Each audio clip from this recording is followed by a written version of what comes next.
Du journal. Comme l'actualité l'oblige, ce soir nous recevons sur ce plateau du journal M. Babacar Tchoiba. Il est directeur de cabinet adjoint du maire de Dakar, Khalifa Sall.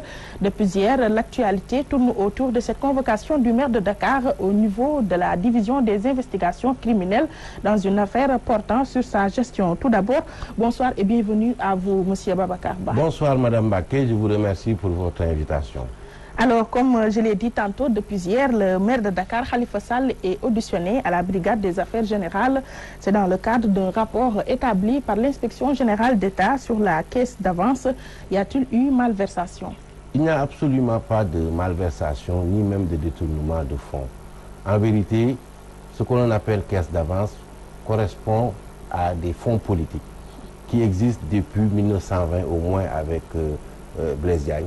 Et je dois préciser à cet effet que la commune de Dakar a précédé l'État du Sénégal. Et qu'à ce titre, ces fonds-là ont toujours existé depuis l'avènement de la commune. Oui. Et à l'indépendance, en 1960, le président Senghor a reconduit l'existence de ces fonds pour permettre à la ville de Dakar, qui est quand même la capitale du Sénégal et qui a une spécificité, un rôle et une place au Sénégal, en Afrique et dans le monde, permettre à cette commune de pouvoir prendre en charge des dépenses d'urgence ou des dépenses pour des personnes qui se trouvent dans des situations dramatiques ou des situations qui pourraient être tragiques si les pouvoirs publics n'intervenaient pas. On pourrait dire en quelque sorte que c'est la caisse noire du maire. Moi, je préfère plutôt l'acception fonds politiques parce qu'ils ont plus de sens par rapport à l'utilisation qui est faite de ces fonds plutôt que caisse noire. Parce que caisse noire, comme vous le savez, a une connotation plutôt péjorative pour ne pas dire négative. Oui. En tant que fonds politique, comment on est arrivé à cette appellation qui réside autour des termes caisse d'avance? De 1960 à 1996, quand l'État exerçait une tutelle directe sur les collectivités locales, on ne l'appelait pas encore caisse d'avance. C'est à partir de 1996, avec l'avènement du Code des collectivités locales, qu'il a été procédé à un habillage sous forme de caisse d'avance pour des convenances juridiques, administratives et comptables, pour permettre en fait que la gestion de ces fonds puisse obéir un peu aux règles, permettre en fait qu'ils puissent se conformer aux règles de la comptabilité publique. Oui, en clair, que reproche l'IGE au maire de Dakar dans la gestion de cette caisse d'avance?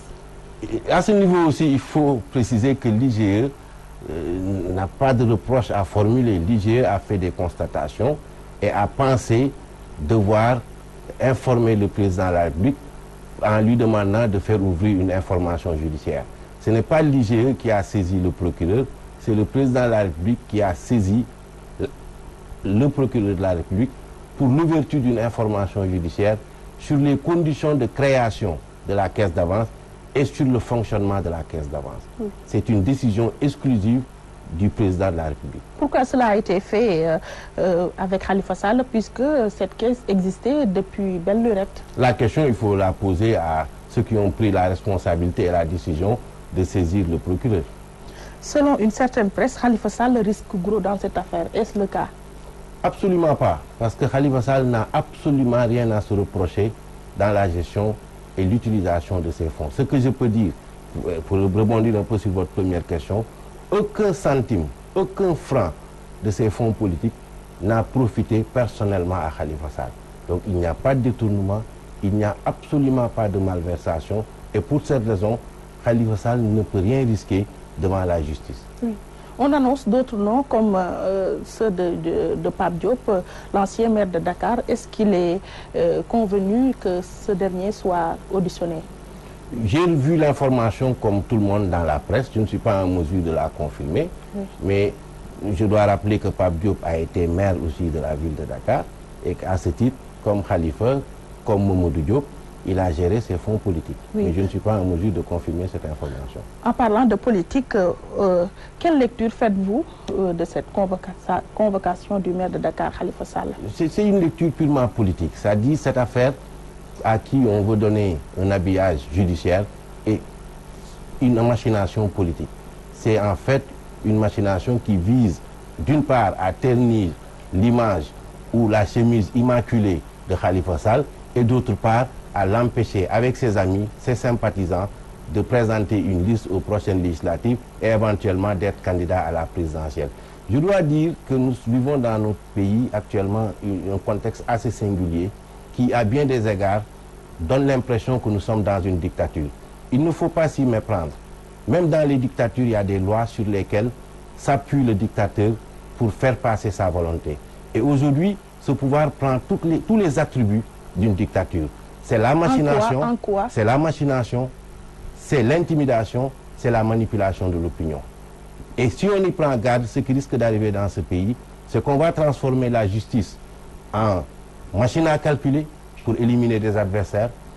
On va faire en sorte que, à la place de la réduction des comptes, qu'on procède à des règlements de comptes. Et puis enfin, si le président de la République ne s'arrête pas, ou en tout cas si le peuple sénégalais ne prend pas ses responsabilités, le président de la République va finir par dire que pour être candidat dans ce pays, il faut s'appeler Macky Sall. Et cela fait trop, et il faut absolument que les Sénégalais le comprennent et prennent dès à présent la mesure des dangers qui guettent notre démocratie.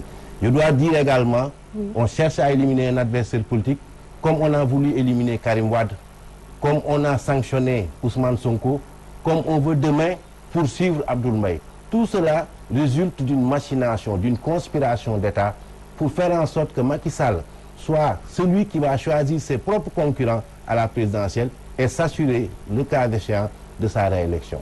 Je vous remercie, M. Babacar Tchoiba. Je rappelle que vous êtes directeur de cabinet adjoint du maire de Dakar, Khalifa Sall, et que vous étiez notre invité dans la rédaction de Walfadjri. Je vous remercie, Mme Baké. Merci à nos téléspectateurs qui nous ont prêté attention. La rédaction reviendra à 6 h du matin. C'est dans les infos en français. Merci et bonne soirée à toutes et à tous.